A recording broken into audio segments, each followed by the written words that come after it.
Before we begin, I want to invite you to listen slowly, not only with the mind, listen with the body. Notice what happens in your breath as you hear this. Notice what happens to your shoulders. Notice if something in you softens, resists, tightens, or wants to move away. You don't have to force an answer. You don't have to make meaning immediately. Just notice. Because sometimes the body understands before the mind has language. I've been thinking about what we call a new beginning. In astrology, we often speak about the new moon as a fresh start, a seed, a clean slate, a moment to set intentions. And I understand why that language is helpful. Sometimes we need hope. Sometimes we need a doorway. Sometimes we need to feel that life is not fixed, that something can begin again, that we are not bound forever to what has already happened. But I also think that there's something missing when we only speak about the new, because a new moon isn't only a beginning, it is also a dark moon, it is also a conjunction. It is also a moment where two lights meet and something disappears from view before it becomes visible again.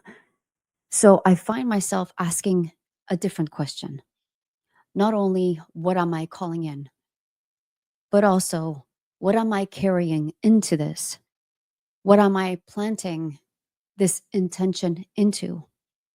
What is the condition of the soil? Because we don't plant a new life outside of ourselves.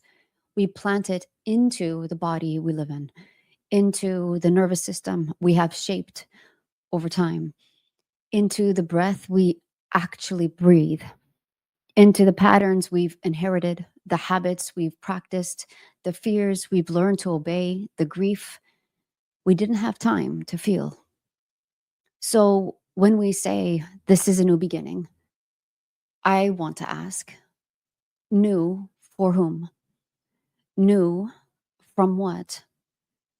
And what has actually been released? Because sometimes what we call a new beginning is only a new image placed on top of an old state.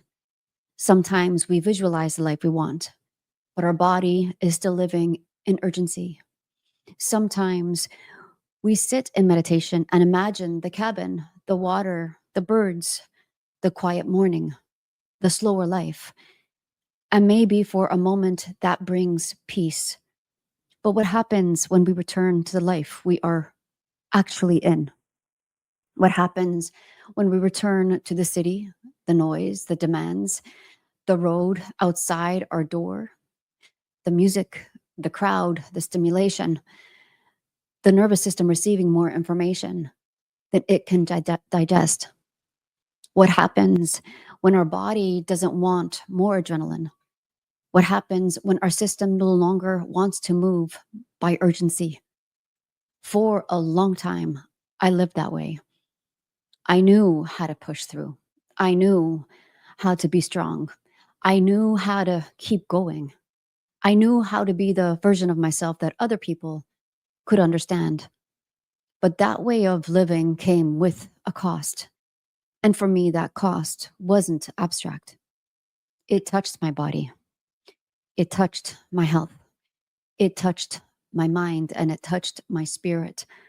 It touched the way I related to people, the way I abandoned myself in rooms where I wanted to be loved, accepted, understood, or simply not misunderstood.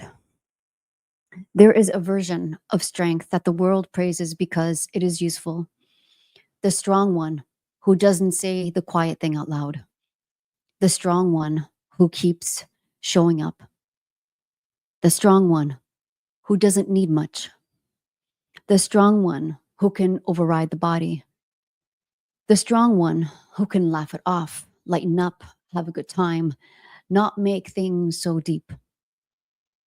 And then there is another kind of strength, the strength to slow down, the strength to feel the body saying no, the strength to stop performing ease, the strength to notice when something is too much, even if everyone else seems fine, the strength to not numb yourself in order to belong, the strength to choose your health even when it makes your life quieter.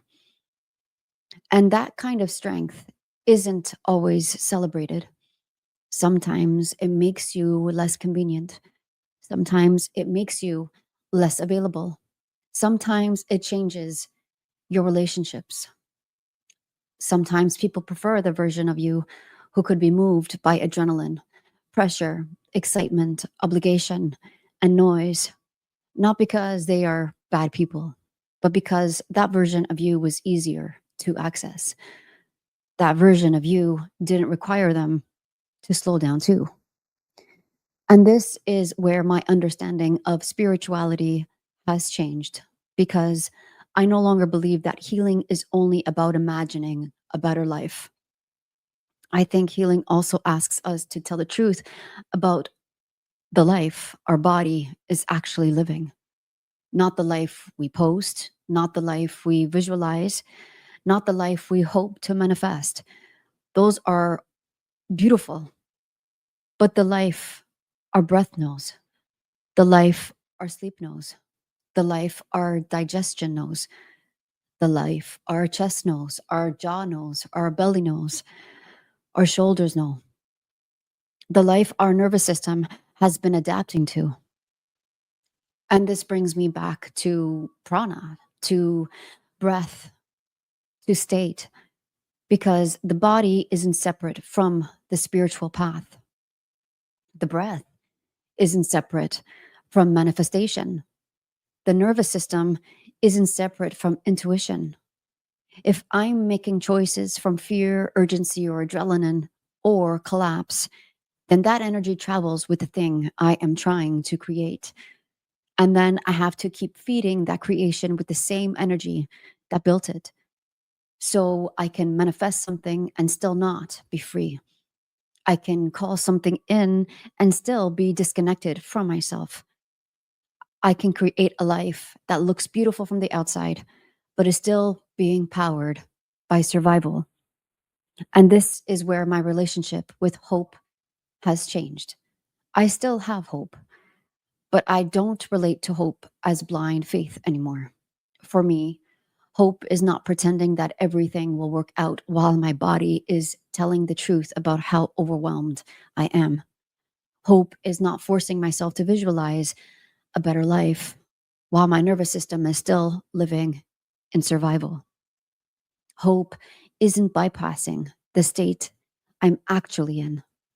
For me, hope means having other possibilities exist. And I have learned that having other possibilities become more available to me when I'm grounded enough to perceive them and receive them.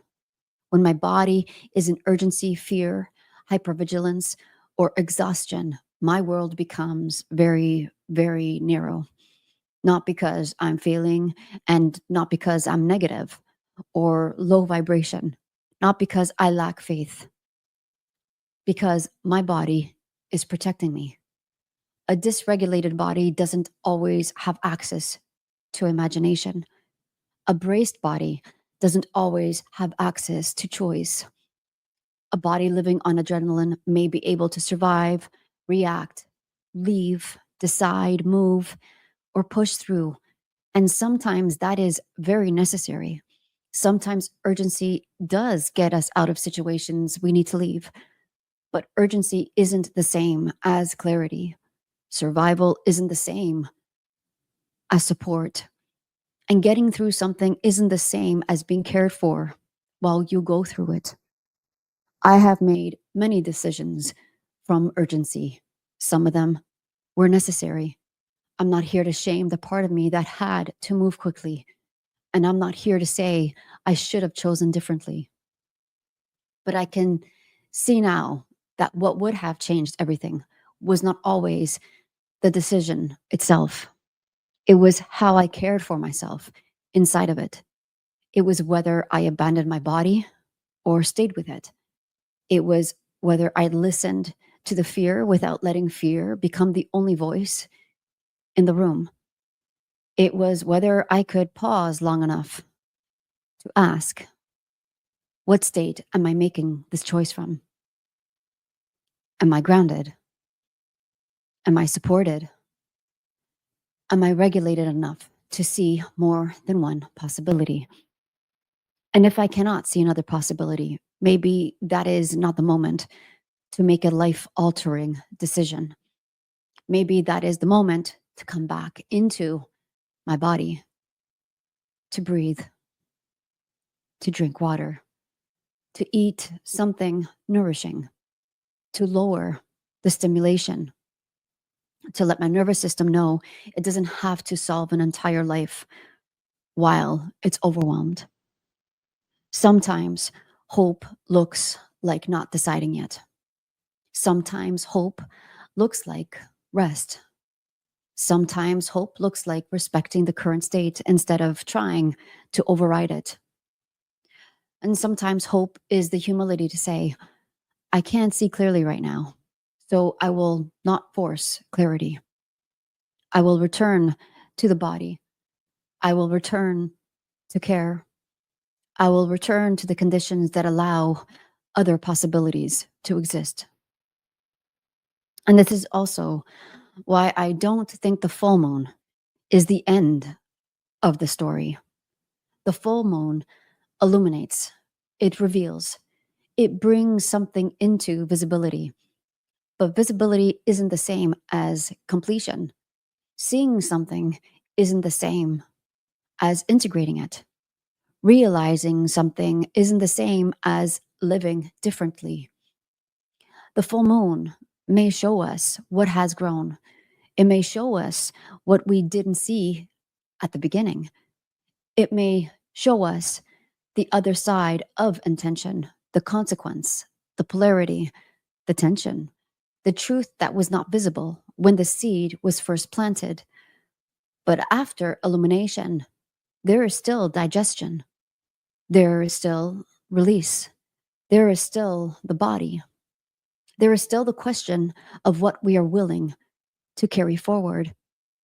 A culmination is not the same as completion. A full moon may be full of light, but we are still seeing from one position. We are seeing what is illuminated from one side. We are seeing what has become visible through opposition. But a cycle is a circle, and a circle doesn't always offer us a clean beginning or a clean ending. It offers return, it offers rhythm, it offers repetition with difference. It offers another chance to meet what we could not see before. This is why a new moon isn't just a time to begin, it's a time to listen to the body, to the breath, to the soil, to the part of us that is tired of being motivated by fear, to the part of us that wants a slower life, not as an aesthetic, but as a real state of being. You can know that peace is not the same as avoidance, and slowness is not always understood. Stillness isn't always understood. Depth isn't always understood. When you live in a world that rewards stimulation, your need for quiet can be misread as weakness. When you live in a world that rewards performance, your need for truth can be misread as heaviness. When you live in a world that rewards constant availability, your boundaries can be misread as rejection. But you don't have to over explain yourself to everyone. You may be perceived in a way that isn't accurate. And still, you can know the truth. You can know what your body is asking for. You can know what kind of life you are no longer willing to build. You can know that peace is not the same as avoidance. You can know that joy doesn't require self abandonment. You can know that love is not asking you to override your system. And you can know that being grounded may make your path quieter, but not less real. I think this is the part of spiritual work that isn't always easy to sell because many people want the light without the seeing. They want the new beginning without the ending. They want the manifestation without the body. They want the full moon as celebration, but not as confrontation. They want the positive message, the reassurance, the seasons of blessings, the promise that everything is opening. And maybe it is, but opening can still ask something of us. Cancer season can be tender and nourishing, but tenderness isn't always comfortable. A new moon can be hopeful, but hope without honesty can become another way to leave ourselves. Light isn't only comfort. Light is consciousness. And consciousness means we have to see the envy, the anger, the jealousy, the grief, the fear, the ugliness, the exhaustion, the ways we have been performing strength, the ways we have been calling something desire when it actually is urgency. This doesn't make the work negative. It makes it whole because unconditional love isn't the same as pretending everything is fine.